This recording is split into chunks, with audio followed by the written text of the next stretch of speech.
ذمہ داری ہے کہ ہم اسلام پہ لگنے والے دھبوں کو دھوئیں، صاف کریں اس کو. لیکن جو ریلیز وغیرہ نکلتی ہیں اور جو بڑا موب جمع کر کے کہیں جا کر کچھ نعرے لگاتے ہیں، تو آپ دیکھیں گے کہ اس سے مسلمانوں کو فائدہ نہیں ہوتا ہے. اس لیے کہ یہ اولاً تو قرآن و سنت میں ہے نہیں کہ ایسی کوئی ریلی نکالی جائے. آپ نے کہیں نہیں دیکھا حدیثوں میں یا سیرت میں کہ کعبہ میں جو بت رکھے گئے تھے یا جو بھی کیا گیا، یا ابو جہل نے جو ستایا اللہ کے رسول صلی اللہ علیہ وسلم کو، تو صحابہ نے پوری ریلی لے کے اس کے گھر کے سامنے ابو جہل ہائے ہائے اس طرح سے کیا. کہیں نہیں ملتا ہے. اور کیا اس سے کوئی فرق پڑا اور پڑے گا؟ اس سے پہلے بھی کتنی ریلیز نکل چکی ہیں.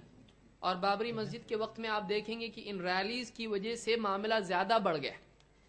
جو ایک معاملہ دبا ہوا تھا وہ زیادہ اچھلا، اور جو یعنی ملک میں بہت زیادہ لوگ رہتے ہیں اور جو مسلمانوں سے اس وقت میں خوش نہیں تھے، ہندو وغیرہ جو ہیں، ان لوگوں کی جذبات اور بڑھ کے ان کے اندر ایک ٹکر دینے کا معاملہ مزاج پیدا ہوا. اور آپ دیکھیں گے کہ کیا ہوا اس کے بعد میں جو کچھ ہوا.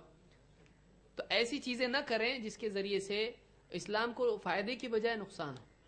انگلش میں کہاوت ہے کہ a mob has many heads but no brains. ایک جو بھیڑ ہوتی ہے اس کے کئی سر ہوتے ہیں اس میں، لیکن دماغ کم ہوتے ہیں.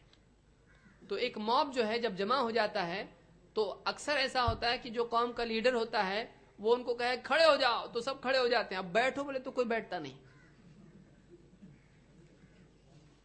جب لیڈر کہے کہ بیٹھ جاؤ تو کوئی بیٹھتا نہیں پھر. اور پونا میں ایسا ہوا ہے کہ جمع کیا گیا، جمعہ کے دن قرآن جلایا گیا اور سب کو جمع کیا گیا، سپیچ ہوئی، پبلک ایک دم جو ہے دماغ گرم ہو گیا سب کا.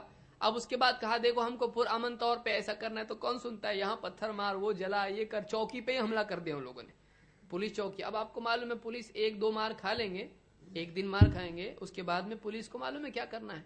تو ایک ایک کا ایڈریس نکال کے گھر میں سے نکال کے لے گئے اور ان کو جو پٹائی کی ہے، اتنی پٹائی کی.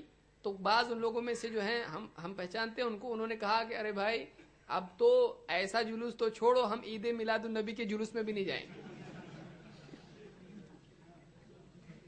اس میں بھی نہیں جائیں گے.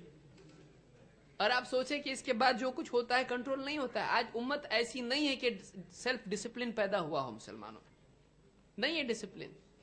تو جب تک کہ ایسا نہیں ہوتا ہے، مسلمانوں میں ڈسپلن نہیں پیدا ہوتا ہے، ایسی کوئی حرکت ہم نہ کریں جس سے مسلمانوں کو کوئی فائدہ تو ہے نہیں بلکہ الٹا نقصان.